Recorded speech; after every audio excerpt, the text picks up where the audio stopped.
It's Laura Eubanks of Design for Serenity with your succulent tip of the day, and I am back in Del Mar checking in on an installation that went in back in September of 2001, so about 5 months ago, right? Yes. Yay, right? I mean, I'm so thrilled with how this looks. It is January. Hasn't been particularly cold in San Diego County, but still I was assuming that the Ficoria would probably have dropped all of its leaves. This is the fall Socotillo. It is very persnickety. It hasn't. It still looks absolutely amazing. There are some weeds, some big broadleaf weeds in the landscape and, in the pots.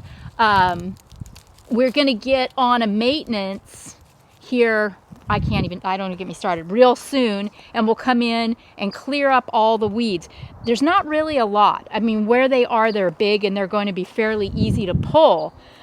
You will notice here that the Pachypodium lemurei is also starting to drop its leaves. This is normal in the wintertime. It's another one, doesn't like the cold, will probably go to wood, no worries. Once the temperatures warm up, the plant will leaf right on back out.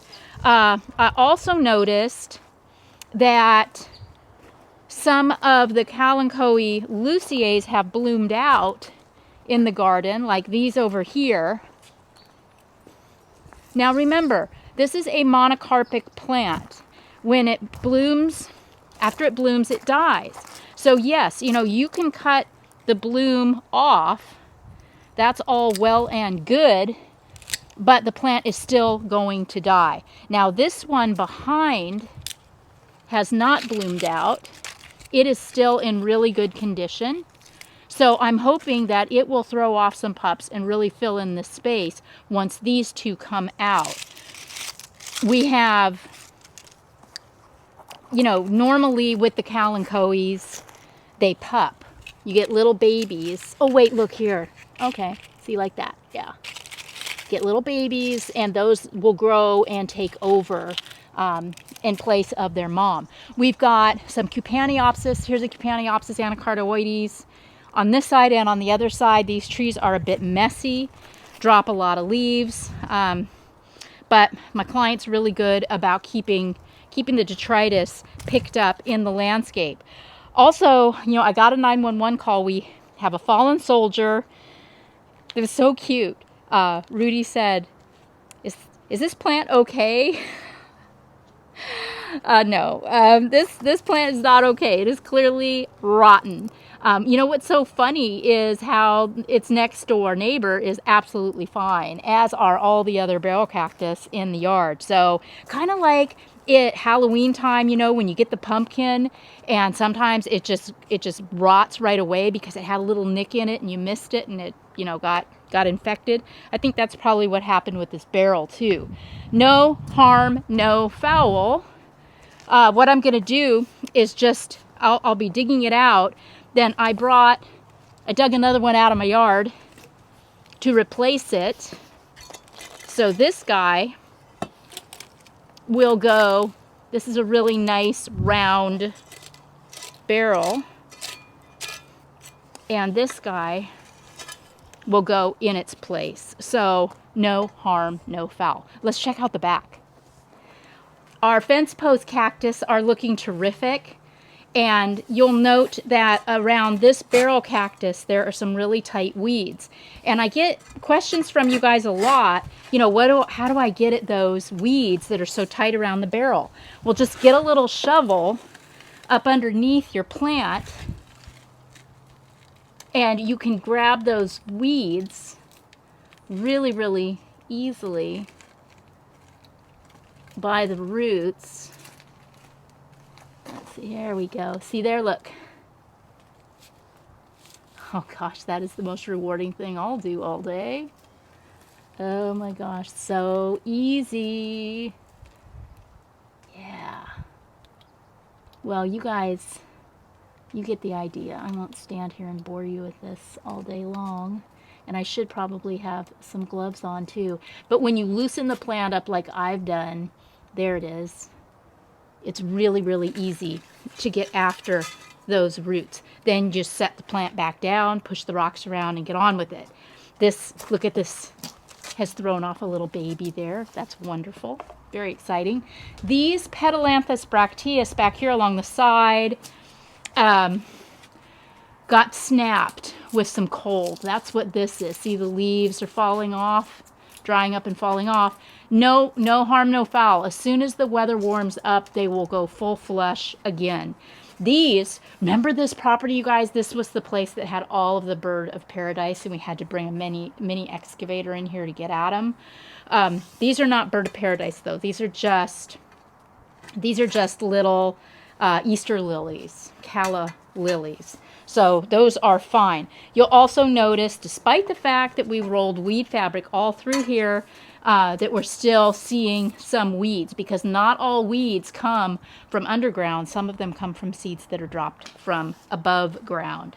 So, you know, these are the kind of small weeds that you can absolutely treat with an herbicide if you want, or if you're really OCD like me, you're going to want to pull them out one at a time by the roots.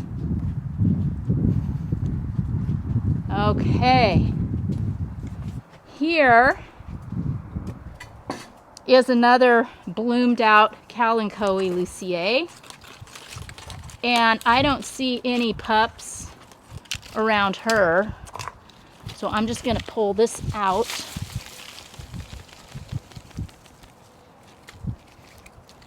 Because she's done. And then once again, we will just push the dirt back, push the rock back. There are some babies that are coming underneath on her neighbors, so I'm sure that this will fill in and be just beautiful. Oh my goodness, look at this stand of Aeonium sunbursts. Everything looks so good back here. These giant aeoniums. The trigona does not have a mark on it. Uh-oh, we've got some alomite here. Check this out. Alomite all over the blooms of this ruticope. I don't see any on the plant itself. That happens sometimes. It will just attack the bloom. So if we take off the blooms and dispose very carefully of them, we might be okay. Now, just as a precaution as well, I'm not going to use my clippers again until I have a chance to disinfect them with some bleach. Look at this, Sedum Vera Higgins. If that's not the happiest thing you've ever seen, I don't know what is. Oh, wow. Look at this broadleaf milkweed. That thing is a monster. Okay, hold on. I got to get after that. And you have to see it, right? Isn't this going to be so rewarding? Okay, here we go. I also want to be careful because there is irrigation in here too. And I'm not exactly sure where, so I don't want to run my shovel through the irrigation. Greg will have my hide, so I'm being kind of careful. The thing about the milkweed is it does grow on a pretty deep taproot. Goodness gracious. Okay. Ready?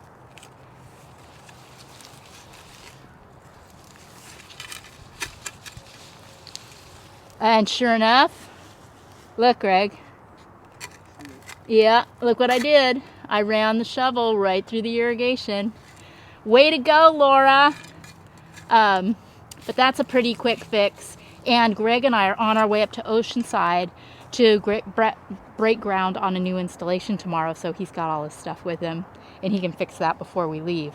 You will probably note, now that I think about it, that those giant weeds usually do hang out right near irrigation. So be extra careful before you start going after them.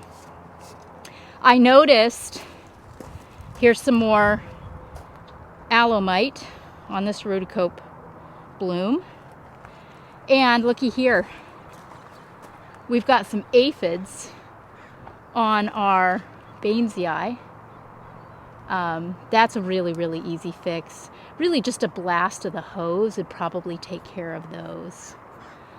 I'll just get in there and go around with the hose.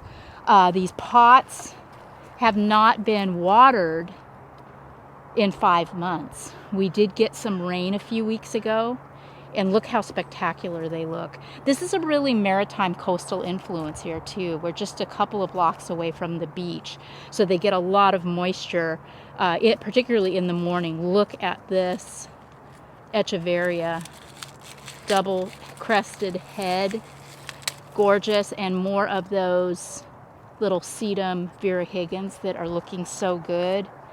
Sunbursts are looking great. Plicatillus looks great. Now that ruticope, I don't see any alomite on those blooms. And the little Hildebrandii, the kalenchoe, Orgealis cousin, throwing off its beautiful orange flowers. More bloomed out kalenchoes and beautiful Allocameronii blooms. Over here, the tapestry is looking great. That virihigans, once again, just lighten it up.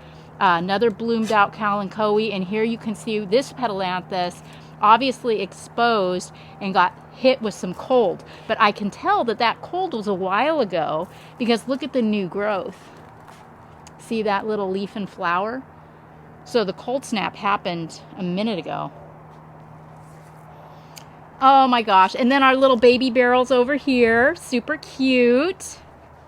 And this is a little crassula that belonged to our client. It belonged to his wife and was very, very old. And I didn't want to, I'm so glad I didn't just pitch it because it really wasn't much to look at. But I thought, you know what, this has sentimental value.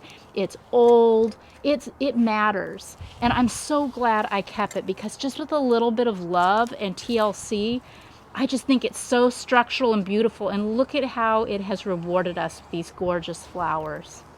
That is so cool. I just love that. And then, yeah, so all along here, it is aeonium season. They are all growing and looking great. We had thrown some crassula lemon and lime tricolor in here as cuttings, and they are looking beautiful and starting to root. This, yeah, but see, look, there's a baby here. You see it? Yeah, so there's hope for these kalenchoe. This is a very young garden still. We just have to have a little patience and not freak out. Nothing serious is happening here other than, you know, just a little bit of maintenance. Nothing that a little maintenance won't cure. Oh, wow. How rewarding. I wish I could stay and do it today, but unfortunately we've got to get up the road. So I hope you enjoyed this tour of this 5-month-old garden, and I really look forward to seeing you all with us up in Oceanside, where we're doing a really significant front yard slope. So if you know anybody, have any friends that have a big slope and don't know what to do with it, be sure and have them tune in. All of you get out in the garden, have a wonderful day. Feel free to live vicariously through me if you're in parts of the country where you absolutely can't get out right now. This has been Laura Eubanks of Design for Serenity, reporting in Del Mar, California, with a 5-month-old installation and your succulent tip of the day. Bye, guys.